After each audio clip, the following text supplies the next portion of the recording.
Thank you for allowing me to address you today. The fight against anti-Semitism has always been at the top of my political agenda. I have dedicated myself to bringing Israel and its people closer to the European Union and consolidating EU support for the State of Israel, which is the only democracy in the Middle East. I see it as a European responsibility to support you on your mission of building a safe and peaceful country. And we need to work outside of Israel as well, starting in Europe, where anti-Semitism has been increasing steadily again. We cannot accept anti-Semitism anywhere, and it is clearly wrong to describe Israel as an apartheid state.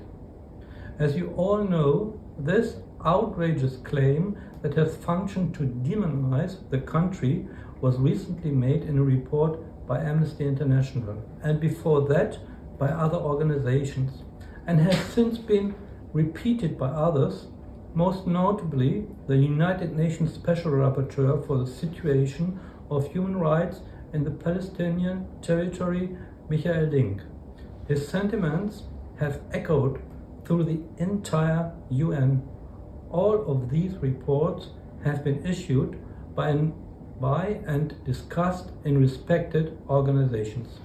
This makes it even more remarkable how incredibly false, factually inaccurate, and one-sided they are. These reports are not a neutral discussion of the political realities in Israel, but are clearly and shamelessly anti-Israel propaganda. Anybody that looks closely at what apartheid actually means will easily find that there is no basis given to use this term to describe Israel.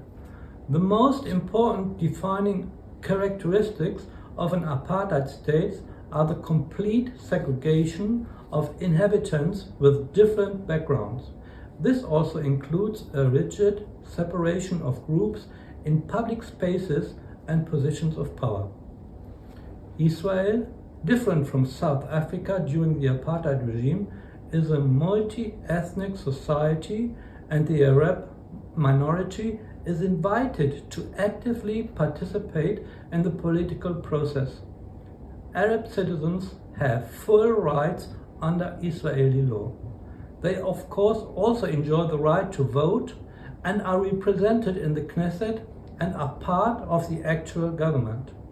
Israeli Arabs attend the same schools and universities as everyone else and can pursue the same careers as every other citizen of Israel. Instead of throwing around apartheid allegations and stirring up hatred, we must instead work together to create a safe environment for the people of Israel and Jews around the world. Human rights organizations must work alongside national governments and international organizations to tackle anti-Semitism everywhere.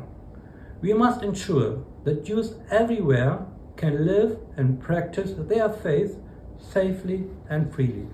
We cannot forget the fear that Jewish people live with constantly. I would like to leave with you with this. The Jewish community is not alone. They are dedicated supporters. We stand with you and we remain vigilant. Thank you.